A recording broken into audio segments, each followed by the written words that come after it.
नमस्कार दोस्तों, स्वागत है आपका आज की फटाफट बड़ी खबरों में। एक बार फिर हम हाजिर हैं आज की सभी बड़ी खबरों को लेकर। इस वीडियो में हम आपको बताने वाले हैं आज की बेहद बड़ी खबरें, लिहाजा इस वीडियो को पूरा आखिर तक देखें।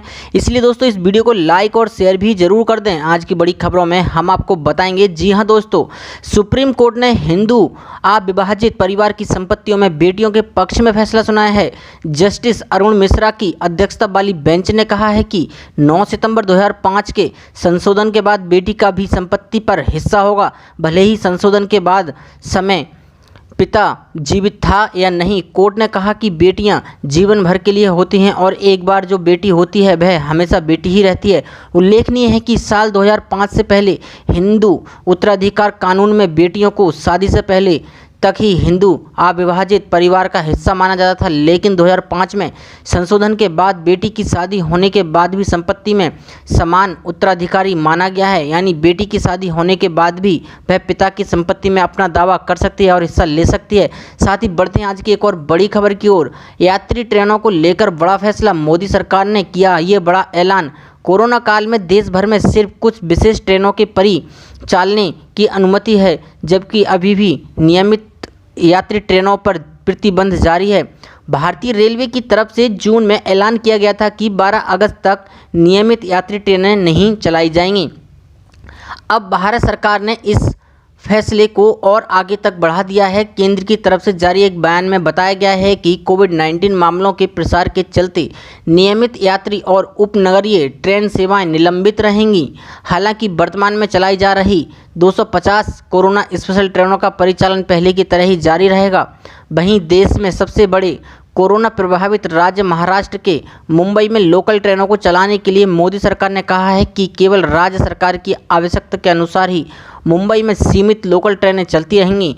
बता दें कि लॉकडाउन में चल रही कई स्पेशल ट्रेनों के समय भारतीय रेलवे ने बदलाव कर दिए हैं। जानकारी के मुताबिक कोरोना काल में अब कुछ स्पेशल ट्रेनों को रोजाना ना चलाकर सप्ताह में एक दिन चलाने की अनुमति दी गई है। देश भर में चलाई जा रही 250 ट्रेनों में टिकट बुकिंग के लिए 120 दिन पहले ही आवेदन करना होता है। इसके लिए रेलवे ने यात्रा को लेकर गाइडलाइन भी जारी की है। इस बीच रेल मंत्रालय ने ट्रेनों के टाइम टेबल में भी कई बड़े बदलाव किए हैं। इससे पहले 8 राजधानी स्पेशल ट्रेनों की टाइम टेबल बदले थे। भारतीय रेलवे ने कोरोना काल में जरूरी सेवाओं से जुड़े लोगों की आवाजाही के लिए मुंबई लोकल ट्रेनों का संचालन शुरू कर दिया। मुंबई लोकल की चुनिंदा ट्रेनों को ही पटरियों पर उतारा गया, जिसमें महाराष्ट्र सरकार और केंद्र सरकार के जरूरी सेवाओं से जुड़े लोगों को ही सफ़र करने की छूट मिली है। वहीं अब तक से मुंबई लोकल ट्रेनों में सफ़र के लिए QR कोड को अनिवार्य कर दिया गया है। गौरतलब है कि पिछले साल 15 फरवरी को प्रधानमंत्री नरेंद्र मोदी ने बड़े ही उत्साह के देश की पहली बिना इंजन वाली semi high speed train Vande Bharat express को हरी झंडी दिखाई थी। वह ट्रेन नई दिल्ली से वाराणसी के बीच चलाई गई थी। उसी वंदे भारत एक्सप्रेस की एक और सेट नई दिल्ली और कटरा के बीच शुरू की गई। अब देश में उसी तरह की और 44 वंदे भारत ट्रेनों को भी चलाने की तैयारी चल रही है। पहली दोनों ट्रेन चेन्नई की इंटीग्रल कोच फैक्ट्री में तैयार हुई थीं।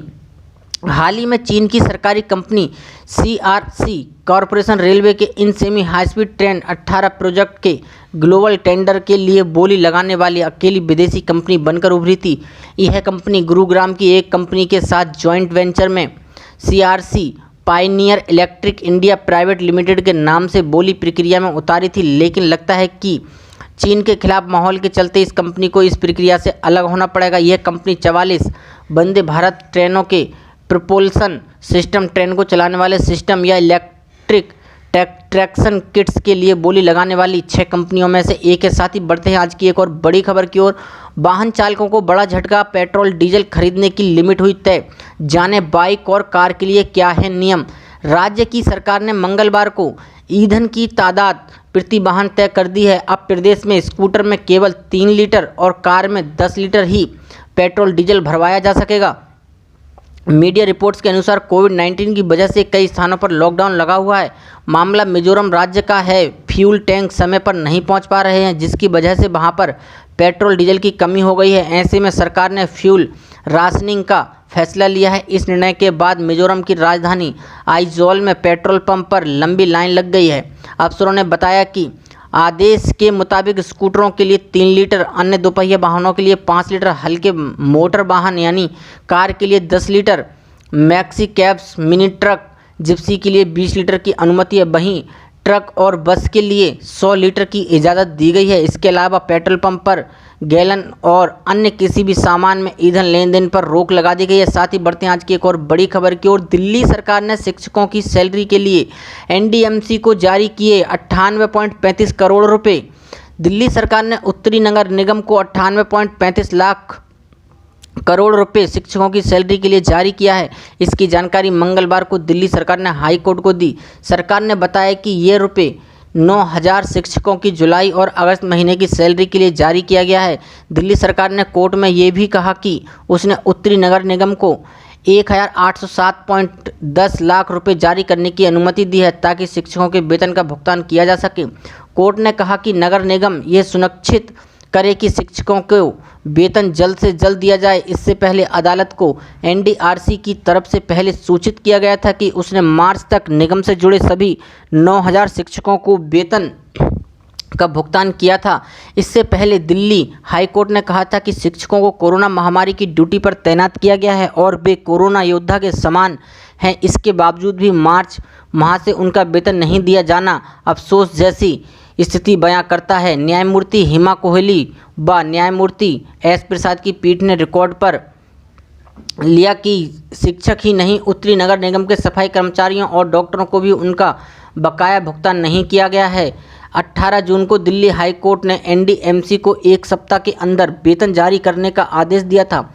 एनडीएमसी ने पीठ को बताया कि दिल्ली सरकार द्वारा निगमों का भुगतान नहीं होने के कारण शिक्षकों के अलावा सफाई कर्मचारी एवं डॉक्टर का विभिन्न श्रेणी में बकाया भुगतान नहीं किया जा सका है। पीठ ने रिकॉर्ड पर लिया कि न्यायिक आदेश होने के बाद दिल्ली सरकार ने मार्च महीने का वेतन जारी किया और एनडीएमसी शिक्षकों को भुगतान किया गया। वीडियो कॉन्फ्रेंसिंग के माध्यम से सुनवाई के दौरान शिक्षकों की तरफ से पेश हुए अधिवक्ता एचएस फुल्का ने पीठ को बताया कि एनडीएमसी के अधीन 700 स्कूल में 7,000 शिक्षक हैं। 7,000 शिक्षकों में से 5406 शिक्षकों को एनडीएमसी के 299 स्कूलों में कोरोना ड्यूटी में लगाया गया है, जिसे दिल्ली सरकार ने ज़रूरतमंद लोगों के लिए राशन बनवाने के लिए लिया है। उन्होंने कहा है कि कोरोना ड्यूटी पर लगे शिक्षकों का भी वेतन नहीं दिया जा रहा है। साथ ही बढ़ते हैं आज की एक और बड़ी खबर की ओर। 30 सितंबर तक नहीं चलेंगी ट्रेन वाली खबर का रेल मंत्रालय ने किया है खंडन। जी हाँ, सोशल मीडिया पर एक खबर खूब तेज़ी से फैल रही है कि कोरोना वायरस के बढ़ते प्रकोप को देखते हुए रेलवे ने 30 सितंबर तक सभी सामान्य ट्रेनों के संचालन पर रोक लगा दी है। इस झूठी खबर पर रेल मंत्रालय ने ट्वीट कर सफाई दी है। रेल मंत्रालय ने कहा कि मीडिया में ऐसी खबर चलाई जा रही है कि 30 सितंबर तक ट्रेनें नहीं चलेंगी। रेलवे ने कहा कि मीडिया के कुछ हिस्से ये खबर चला रहे हैं कि 30 सितंबर तक रेलवे ने सभी सामान्य ट्रेनों के संचालन पर रोक लगा दी है। रेल मंत्रालय ने लिखा है कि ऐसा कुछ नहीं है, ये भ्रामक खबर है। रेल मंत्रालय की ओर से ऐसा कोई सर्कुलर जारी नहीं किया गया है। रेलवे ने बताया कि स्पेशल मेल एक्सप्रेस ट्रेन जैसे चलती आ रही हैं वैसे ही चलती रहेंगी। साथ ही बढ़ते हैं आज की एक और बड़ी खबर की ओर। स्कूल खोलने को लेकर हुई केंद्र की बैठक, जानिए क्या क्या हुई हैं स्कूल खोलने को लेकर चर्चाएं। देश भर में लगातार बढ़ रहे कोरोना वायरस के मामलों के बीच स्कूल और कॉलेज खोले जाने पर असमंजस की स्थिति बनी हुई है। जहां कॉलेज के छात्र फाइनल ईयर की परीक्षा को लेकर कंफ्यूज हैं, तो वहीं स्कूली छात्रों को भी नहीं पता कि उनके स्कूल दोबारा कब खोले जाएंगे। फिलहाल फाइनल ईयर की परीक्षा मामले में अभी सुप्रीम कोर्ट में सुनवाई हो रही है। इस पर अगली सुनवाई 14 अगस्त को होगी। इन दोनों ही मामलों में सोमवार को मानव संसाधन विकास संसदीय स्थायी समिति की बैठक हुई है। सूत्रों के मुताबिक बैठक में कॉलेजों को लेकर ये फैसला हुआ है कि साल 2020 को जीरो एकेडमिक ईयर घोषित नहीं किया जाएगा। इसके साथ ही फाइनल ईयर की परीक्षाएं भी ली जाएंगी। ये परीक्षाएं सितंबर में होंगी या फिर नहीं, इस पर अभी तक कोई फैसला नहीं लिया गया है। हालांकि परीक्षाएं इस साल के अंत तक जरूर ली जाएंगी। इसके अलावा दिल्ली और महाराष्ट्र सरकारों ने कोरोना वायरस के बढ़ते मामलों के चलते फाइनल ईयर की परीक्षा रद्द करने का फैसला लिया है, जिस पर सुप्रीम कोर्ट ने यूजीसी से दोनों सरकारों के एफिडेविट का जवाब देने को कहा है। साथ ही बढ़ते हैं आज की एक और बड़ी खबर की ओर। घर बैठे इन तरीकों से चेक कर सकते हैं अपना अकाउंट बैलेंस, यानी पीपीएफ अकाउंट घर बैठे बैलेंस चेक कर सकते हैं। कर्मचारी भविष्य निधि संगठन यानी ईपीएफओ कर्मचारी भविष्य निधि को बढ़ावा देता है, जो कर्मचारी भविष्य निधि और विविध अधिनियम 1952 के तहत मुख्य योजना है। कर्मचारी भविष्य निधि संगठन ईपीएफओ में हर कर्मचारी और कंपनी को पीएफ की राशि जमा करनी होती है। हर महीने सैलरी से कटने वाली रकम ज़्यादातर कर्मचारी रिटायर होने के बाद लेते हैं, लेकिन कई लोगों को पता नहीं है कि अपना पीएफ बैलेंस जानने के लिए आपको सरकारी कार्यालय में जाने की ज़रूरत नहीं होती है। आप घर बैठे भी अपने मोबाइल या लैपटॉप के जरिए ऑनलाइन इस राशि के बारे में जानकारी पा सकते हैं। एसएमएस के जरिए ऐसे चेक करें पीएफ बैलेंस। पीएफ बैलेंस की जानकारी के लिए सबसे पहले अपना यूनिवर्सल अकाउंट नंबर यानी यूएएन नंबर एक्टिवेट करें। एक्टिवेट करने के 6 घंटे बाद आप अपने पीएफ बैलेंस को चेक कर सकते हैं। यूएएन में अपने रजिस्टर्ड मोबाइल नंबर में से आपको 77 38 29 98 99 पर EPFOHO स्पेस UN लिखकर भेजना होगा। मैसेज भेजने के कुछ देर बाद आपको ईपीएफओ की तरफ से एक एसएमएस मिलेगा। इसी मैसेज में आपके पीएफ बैलेंस की जानकारी दी हुई होगी। अगर आप चाहें तो इंग्लिश के अलावा अपनी भाषा में भी मैसेज भेज सकते हैं। इसके लिए आपको मैसेज में भाषा का नाम लिखना होगा, जैसे कि अगर आपको तमिल में जानकारी चाहिए तो EPFOHO UANTAM लिखकर 77 38 29 98 99 पर भेजना होगा। साथ ही बढ़ते हैं आज की एक और बड़ी खबर की ओर। कर्मचारियों के लिए बड़ी खुशखबरी, सरकार ने सैलरी पर लिया ये बड़ा फैसला। कोरोना संकट के बीच महाराष्ट्र के राज्य परिवहन महामंडल के हजारों कर्मचारियों को बकाया वेतन मिलने जा रहा है। सरकार ने इसके लिए 550 करोड़ का अनुदान जारी करने का फैसला लिया है। इस रकम से उन कर्मचारियों को बड़ी राहत मिलेगी जिनका पिछले 1.5 महीने से बकाया अटका पड़ा है। कर्मचारियों को मार्च महीने का 25%, मई का 50% और जून महीने का वेतन जुलाई समाप्त होने के बाद भी नहीं दिया गया है। इस फैसले से कर्मचारियों को 3 महीने का भुगतान किया जाएगा। दरअसल 23 मार्च से लॉकडाउन के बाद से राज्य परिवहन महामंडल की सेवा ठप थी। बस डिपो में 18,000 से ज़्यादा बसें खड़ी थीं। इस वजह से राजस्व बंद हो गया तो कर्मचारियों की सैलरी पर भी कैंची चल पड़ी। लेकिन बीते 3 महीने की लंबी अवधि के दौरान कर्मचारियों को आर्थिक चुनौतियों को सामना करना पड़ रहा था, लेकिन इस फैसले से साथ ही उन्हें राहत मिलेगी। बता दें कि राज्य के परिवहन मंत्री अनिल परब और उप मुख्यमंत्री अजीत पवार के बीच इस मुद्दे को लेकर हुई मीटिंग के बाद ये फैसला लिया गया है।